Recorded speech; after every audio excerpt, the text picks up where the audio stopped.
南投的埔里镇公所为着要推广因在地农产香菇，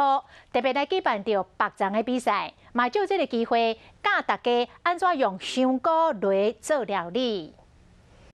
为了推广埔里镇在地食材，阿鲁使用香菇来教大家做料理，够放上传统的肉粽。啊，他喜欢绑就教他，让他自己摸索就好了，不用教他，他自己。可能是吧。为了推广在地香菇农产，埔里镇公所举办食农教育活动，非常感谢农粮署经费补助。还有我们煮香菇鸡汤，这是我们埔里很在地，现在最好的一个食材，而且我们香菇在我们的料理几乎每一道菜。 每一家餐厅很多的菜肴都会用到这个香菇香菇是真健康、高好食的优质农产，透过食农教育活动举办，消解予社区民众，嘛多多甲种香菇的农民到三甲分销。